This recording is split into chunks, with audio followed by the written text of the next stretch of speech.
Hello students, बच्चों हम लोग चैप्टर डिस्कस कर रहे थे सिविक्स का चैप्टर नंबर 3 लोकतंत्र और विविधता। ठीक, और जिसमें लास्ट क्लास में हम लोगों ने जो हेडिंग डिस्कस की वो थी कि कैसे राष्ट्र में विविधता को खत्म करने के लिए संविधान की क्या आवश्यकता है। ठीक, और फिर हम लोगों ने पढ़ा कि समानताएं किसी राष्ट्र में समानताएं व असमानताएं कैसे विभाजन जैसी समस्या को उत्पन्न करती हैं, या जब असमानताएं जब बढ़ती हैं, ठीक, तो कैसे उसका परिणाम एक विभाजन के रूप में हमारे सामने आता है। वो चीजें हम लोगों ने जानी। फिर उसके बाद हम लोगों ने अगली हेडिंग उसके बाद डिस्कस की कि सामाजिक भेदभाव की उत्पत्ति कैसे होती है।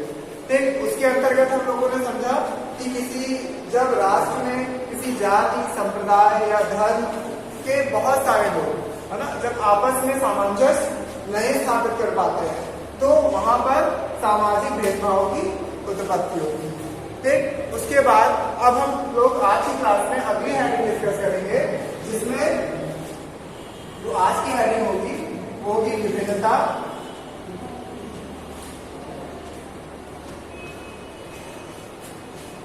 विभिन्नताओं में सामंजस्य और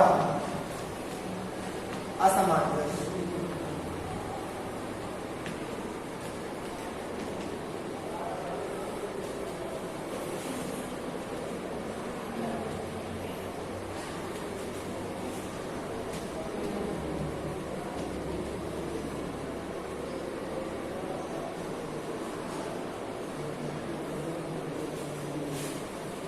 ठीक है, या असमंजस्य कह लीजिए या कह लीजिए टकराव। ठीक, तो विभिन्नताओं में सामंजस्य और असमंजस्य। तो कैसे विभिन्नताएं, अब विभिन्नताओं में क्या होगा, तो जैसा कि अभी हम लोगों ने लास्ट हेडिंग में समझा कि जब अनेक धर्म के लोग एक राष्ट्र में रहते हैं तो उसमें कुछ ना कुछ भेदभाव जैसी स्थिति या कुछ विभिन्नताओं जैसी स्थिति उत्पन्न अवश्य होती है। ठीक, उसी प्रकार यदि अगर एक धर्म में ही कह लीजिए, अगर एक धर्म में ही और बहुत सारे वर्ग हैं उसके, ठीक, तो उन वर्गों को लेकर भी अनेक समस्याएं उत्पन्न हो सकती हैं उस एक धर्म में भी। फॉर एग्जाम्पल जैसे हिंदू धर्म में कहें, ठीक, तो अनेक जातियां हैं, ठीक, और अनेक जातियों से संबंधित अलग अलग लोगों के मतभेद हैं। ठीक, कुछ जातियां लोगों ने अपने सामाजिक मानसिकता में या अपने मानसिक विचार बना रखे हैं कि कुछ जातियां उच्च हैं या कुछ जातियां निम्न हैं, और उन जातियों को लेकर लोग समाज में भेदभाव जैसे कुरीतियां जैसे सामने लाते हैं। ठीक, तो उसी प्रकार से ये हेडिंग भाई उसी प्रकार से बेस्ड है कि विभिन्नताओं में सामंजस्य और असमंजस्य या टकराव जैसी स्थिति कब उत्पन्न होती है। ठीक, तो जो हमारी इस चैप्टर जो हेडिंग में हमारे है, जो पार्ट में हमारे है, वो भी इसी एग्जाम्पल से रिलेटेड है कि सामाजिक विभाजन की स्थिति में कुछ सामाजिक अंतर अनेक अन्य विभिन्नताओं से अधिक ऊपर हो जाते हैं। जिस प्रकार अमेरिका में श्वेत अश्वेत अंतर एक बड़ा सामाजिक विभाजन ही बन गया और सामान्यता अश्वेत लोग निर्धन, बेरोजगार और आवासहीन है और सामाजिक भेदभाव के शिकार है। ठीक, तो जैसा कि हम लोगों ने अभी चैप्टर के पिछले हेडिंग में हम लोगों ने पढ़ा, दक्षिण अफ्रीका का उदाहरण ले लीजिए कि दक्षिण अफ्रीका में कैसे श्वेत अश्वेत पर लोगों में आपसी टकराव देखने को मिलता है, और कैसे जो श्वेत वर्ग के लोग जो होते हैं वो कैसे दिन प्रतिदिन अमीर होते चले गए और कैसे सक्षम होते चले गए, और वहीं पर जो अश्वेत लोग थे जो अफ्रीका के कह लीजिए दक्षिण अफ्रीका के, तो वो लोग लगातार कैसे गरीबी की श्रेणी में चले गए और उनके यहाँ बेरोजगारी जैसी समस्याएं भी सामने आई, तो मतलब दयनीय स्थिति उत्पन्न हो गई। ठीक, उसी प्रकार से अगर अमेरिका का उदाहरण है तो अमेरिका में भी हमारे चैप्टर में स्टार्टिंग में जो हमने नाम दिए थे कार्लोस के, ठीक, स्मिथ के, तो ये सभी भी क्या थे, अमेरिका के रहने वाले लोग थे। ठीक, और इन्होंने अश्वेतों के लिए क्या विद्रोह प्रदर्शन किया था। ठीक, तो ये क्यों था कि जो लगातार अमेरिका में भी इस प्रकार की स्थिति उत्पन्न हो रही थी कि लोगों के रंग के आधार पर भेदभाव जैसी स्थिति उत्पन्न हो रही थी, उसे वह खत्म करना चाहते थे। ठीक, और उसी इसी प्रकार से अगर एक यहाँ पर उदाहरण दे रखा है कि आयरलैंड का, आयरलैंड और नीदरलैंड, ठीक, तो उत्तरी आयरलैंड और नीदरलैंड के परिप्रेक्ष्य में देखते हैं कि दोनों ही देश ईसाई बहुल देश है। तो नीदरलैंड और आयरलैंड कौन से, ये दो देश थे जहां पर ईसाई बहुल यानी ईसाई धर्म के लोग, ईसाई धर्म को मानने वाले लोग बहुतायत संख्या में रहते थे। यहाँ के लोग प्रोटेस्टेंट और कैथोलिक दो वर्गों में विभाजित थे, ठीक। तो जैसा कि आप लोगों को पता है कि ईसाई धर्म के दो वर्ग होते हैं, ठीक, दो वर्गों में उसे विभाजित किया जाता है, कैथोलिक और एक कैथोलिक लोगों को मानने वाले लोग होते हैं ईसाई धर्म में, और एक होते हैं ईसाई धर्म के प्रोटेस्टेंट लोग होते हैं, ठीक। अब उत्तरी आयरलैंड में वर्ग एवं धर्म के प्रति गहन समानता है। वहां का कैथोलिक समुदाय निर्धन है, ठीक, बहुत लंबे समय से उसके साथ भेदभाव का व्यवहार होता रहा है, लेकिन नीदरलैंड में इस प्रकार का वातावरण दिखाई नहीं देता है, ठीक।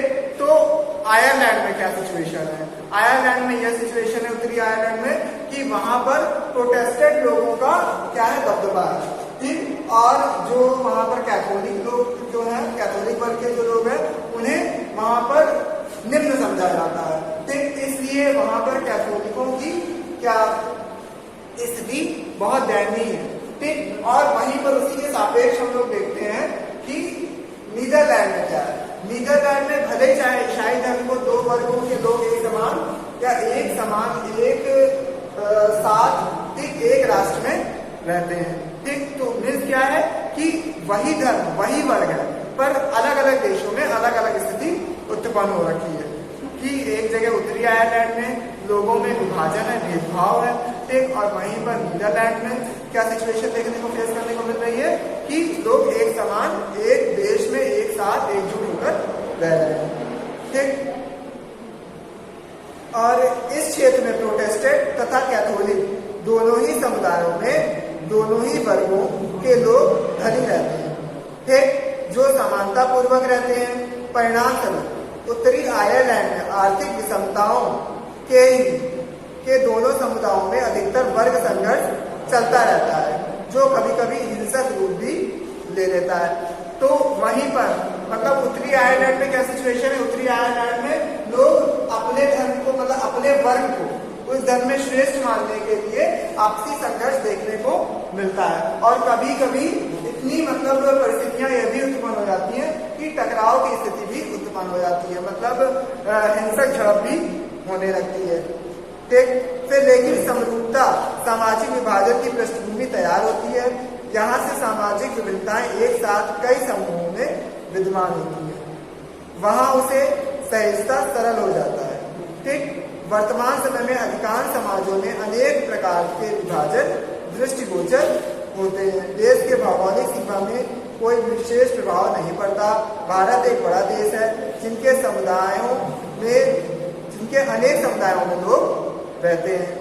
बेल्जियम एक छोटा देश है और वहां भी अनेक समुदायों में लोग रहते हैं। जर्मनी और स्वीडन जैसे समरूप समाज में अधिकांश जनता एक ही नस्ल संस्कृति से संबंधित है, लेकिन अब विश्व के अनेक भागों में पहुंचने वाले लोगों के कारण तेजी से परिवर्तन हो रहा है।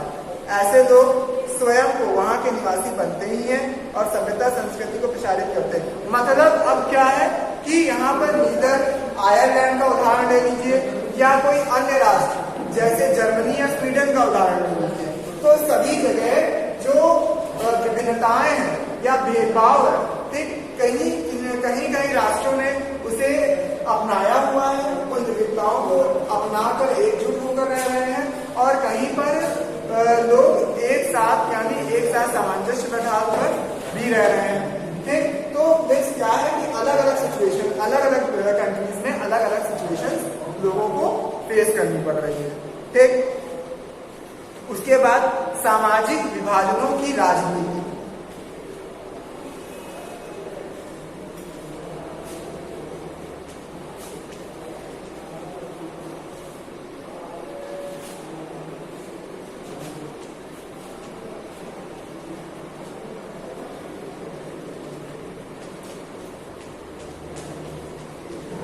अब सामाजिक विभाजनों की सामाजिक राजनीति के अंतर्गत क्या हो रहा है